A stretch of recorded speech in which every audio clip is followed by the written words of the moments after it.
Welcome to Christ in Private Practice, the podcast for Christian counselors building bold, sustainable practices with Christ at the center. I'm Camille McDaniel, licensed professional counselor, here to offer faith-based support, business insight, and creative strategies to help you thrive. Let's grow, be encouraged, and take action together. Welcome back to another episode. If you happen to be new here, wonderful. Welcome to have you aboard. We're going to be talking today a little bit about something that you've probably heard on and off or you have considered yourself. And that is regarding how do I actually find my niche or my specialization in this counseling field. Now, for some people, they have heard that having a niche is absolutely crucial to your private practice. And for some people, they have heard that it's like optional, but some people have one. I would probably say that it depends on where your practice is located. For some practitioners, if you happen to be in a location where there's not really a lot of other mental health professionals, so it's kind of hard to come by, then you may find yourself being a bit more general just so that you can help more people.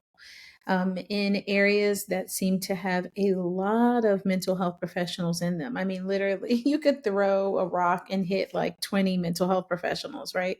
There are just really a lot of individuals who are doing similar career paths, then specializing can really be quite helpful. And then I would even just say that in general, specializing can actually help you to just build your brand, what you're known for. But in all things, it's really how you actually market and where you're located.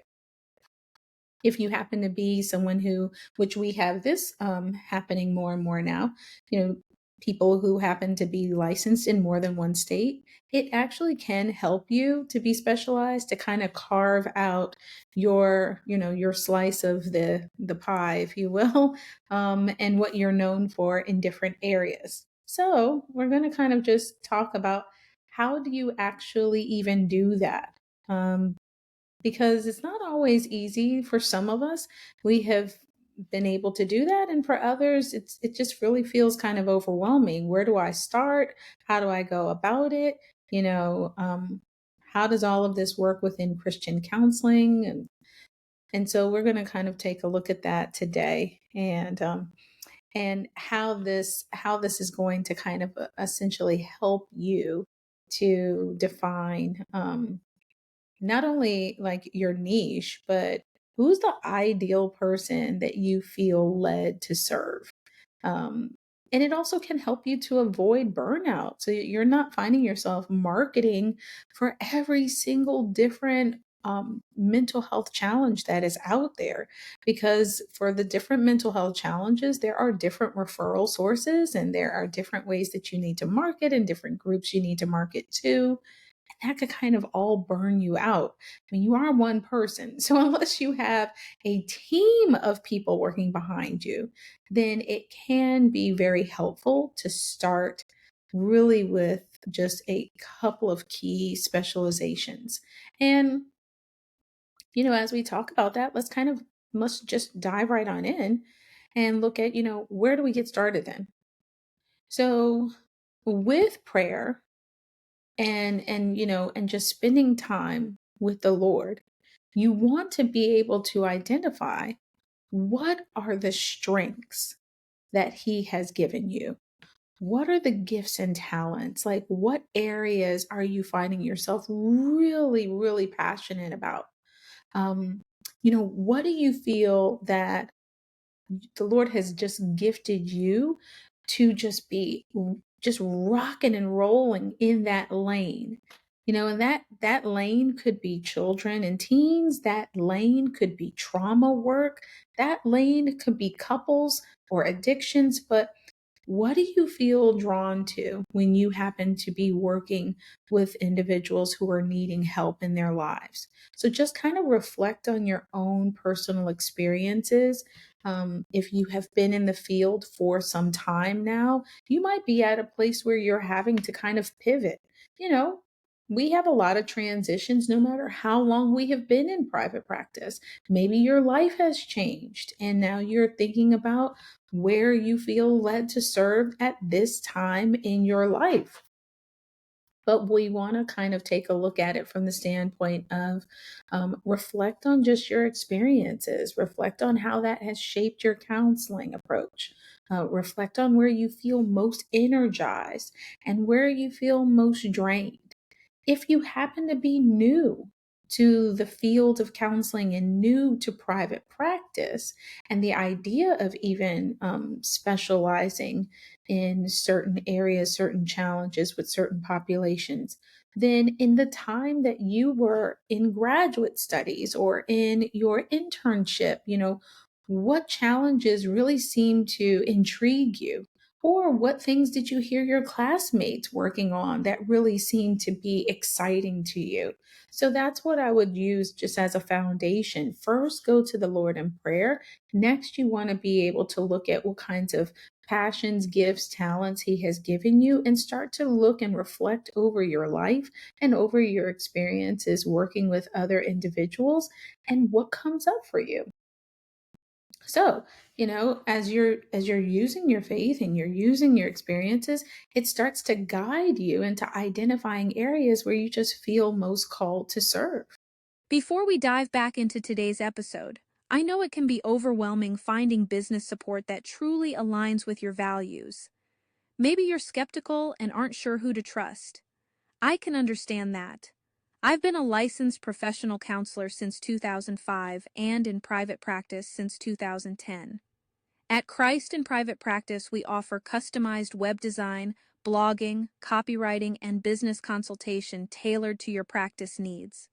We understand your unique challenges and are here to help you build a practice that reflects your faith and grows your impact. Visit ChristinPrivatePractice.com to get started today. Now, let's jump back into today's episode. The next thing that you really want to consider is understanding your target client. So, who do you feel most called to help and explore the different client demographics and specializations? So I just listed some when I was talking about, is it addictions, is it couples counseling, is it working with adolescents, are you working with trauma survivors? Just as you are like discerning, because as you're praying and asking the Lord, who have you placed me here to touch, to reach, to help, to heal at this point in time in my life. Then there's the discernment in just deciding who you're supposed to move forward to start to reach out to. And you can just kind of explore. There's a lot of different niches, a lot of different niches that integrate. You can integrate your faith with grief, anxiety, depression. There's just a multitude of things, but you want to look at what really excites you. So for me, what really excites me and just gets me going are the clients who are coming who are hopeless, who are feeling worthless, the clients who feel as though they've kind of lost their purpose. They don't know exactly what they're supposed to be doing here. Do they have any value here? I tend to be a person who, if I reflect on my life and reflect on the way that I behave or do things, I'm like a big instiller of hope and encouragement that there is a light at the end of the tunnel if you just keep putting one foot in front of the other. And then how that translates into my work over the years is that I have worked really well with individuals who were struggling with thoughts of suicide or depression, individuals now. And, as I have pivoted in a lot of ways, today, I find that still individuals who are struggling with depression and mood disorders, thoughts of suicide, but now also individuals who are finding themselves struggling with a lot of stress and anxiety over finding balance between their work life and their personal life, and finding ways to be able to just live because maybe they have really been focusing heavily on the work, not so much on life fulfillment.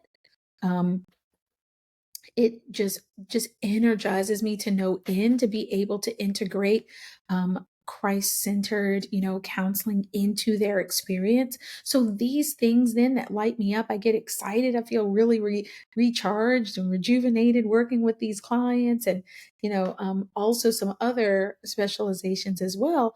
That lets me know this is my lane. This is it. This is awesome.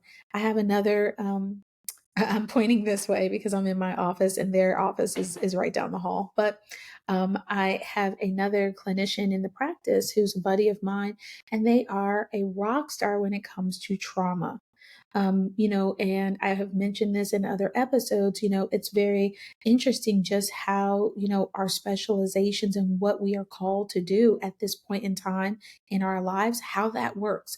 Because while she is a rock star with trauma, her mind just really doesn't process the suicidal challenges the same way. And while my mind really loves to be able to instill hope and work on therapeutic techniques and integration of faith when it comes to things like suicidal thoughts or depression, my mind does not do the same thing for trauma. She has a specialization when it comes to sexual trauma.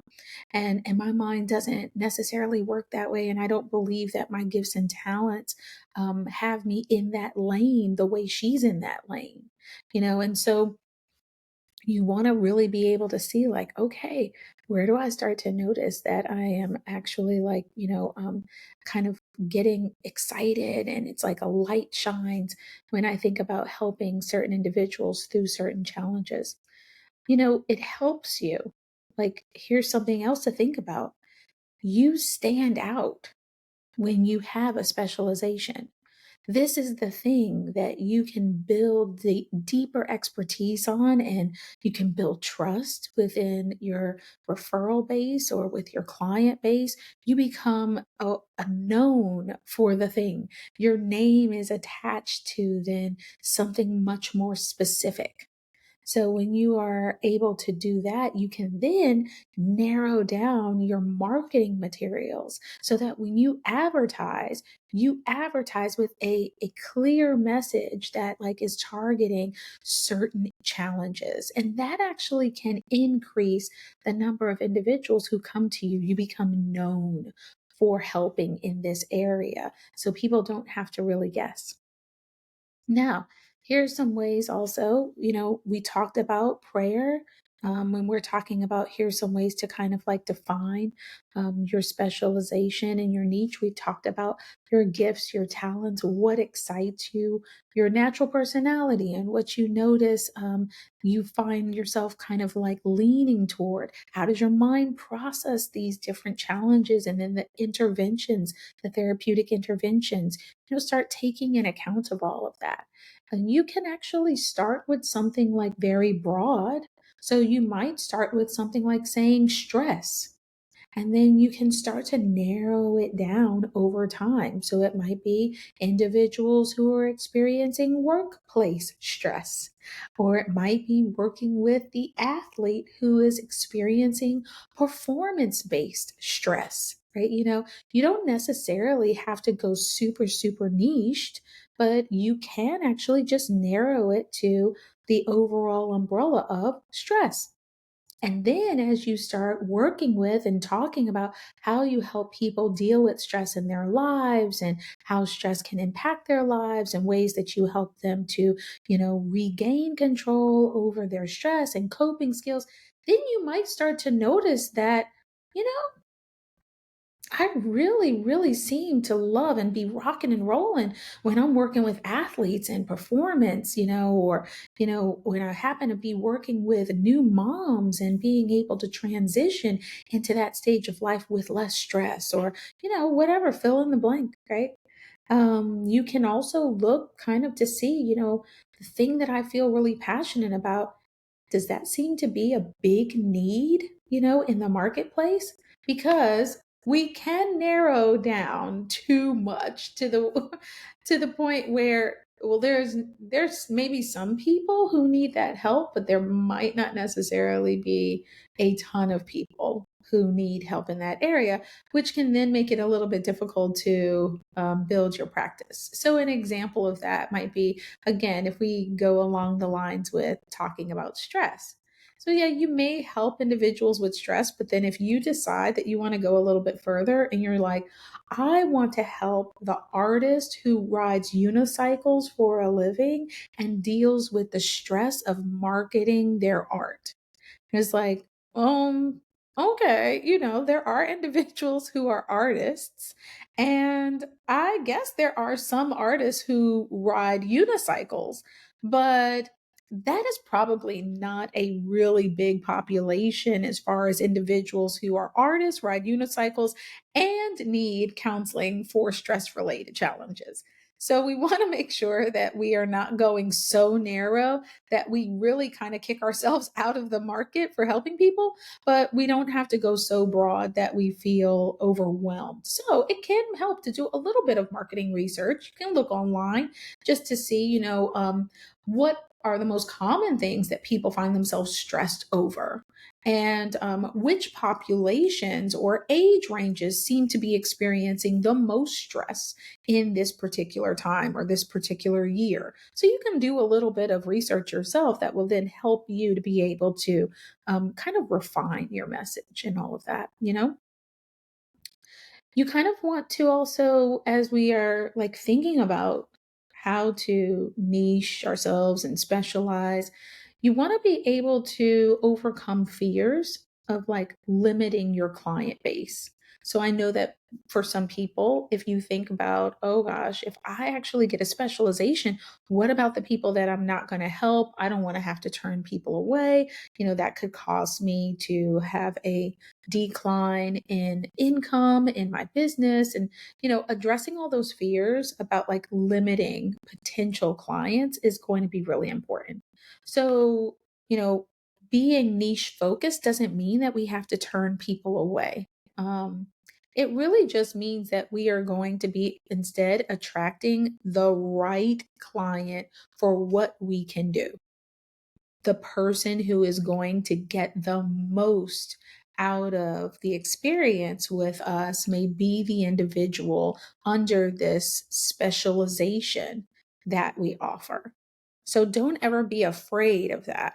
And really, when you're talking about, oh my goodness, will I turn away clients? That's going to go back to what I had just mentioned a little earlier when I said you can do a little market research. So you might be the stress therapist, right? But again, if you're the stress therapist for artists who ride unicycles, well, then yeah, you might actually be turning a ton of people away, and you may not actually be getting a lot of individuals in that category at all. So you can start to do a little research to know, how strong of a niche you'll have when it comes to that. But then rock and roll with it, because there are so many people who need what you will be offering. So many. So I would encourage you to pray, to take an assessment. What are your gifts? What are your talents? What do you find you're most passionate about at this period of time in your life? What life experiences have you had that might contribute to how you feel called to serve at this particular time in your life? Know that it is okay if you happen to be very new to private practice or new to the mental health field. Then you can start to reflect on your life and the things that you have done over the years and what you feel most passionate about, and your internship, and whether you really felt like you were rocking it, or did you feel like you struggled more than you really should have struggled, to really help particular populations. I know, for example, back in graduate school, my internship was at a drug and alcohol treatment facility, and I got a lot of good information while I was there, especially when I was in the group format, sitting in on other groups that were being led by addiction specialists. I also found out during that time that really wasn't where I shine. I was able to definitely do good work, help in a lot of ways, but you can feel internally like when you are super excited and feeling like this is your lane. I have seen people in the field of addiction counseling who they have that same level of excitement that I have when I'm working with individuals who want faith integration or when they're struggling with depression and life transitions and their purpose and whether or not they even have a reason to be here at all. Like, I know that that is how I feel about the individuals I serve. And I knew I wasn't feeling that spark back then. And that's okay. It just tells you, okay, maybe not this area, then what area? Start thinking about that now. And if you happen to have been in this field for a very long time now, again, like I was saying, it just might be that at this point in time, you're at a place of transition. Maybe your family structure has changed and you need to make some transitions. Maybe you happen to be just moving into a season of life where you want to focus on certain things outside of your business. And that means that you're not going to be able to see certain populations who need to see you at certain hours of the day, or that might have more intense needs and you have to be more available. So there might be a lot of reasons why you're pivoting and now taking a look at yourself and you're going into prayer and you're going to see what lights me up at this point in time because I have to make some changes. I have to pivot. Either way, I encourage you to dig into this and see what comes up for you. And if you're so inclined, share that with the group. We're over on Facebook. You could also share it in the comment section of this episode if you want to. You could send me a message through email. I'm at hello@christinprivatepractice.com. I hope that this gives you a lot to think about and all the very best as we move forward in this world, helping all the people that are assigned to us. Until next time, bye-bye.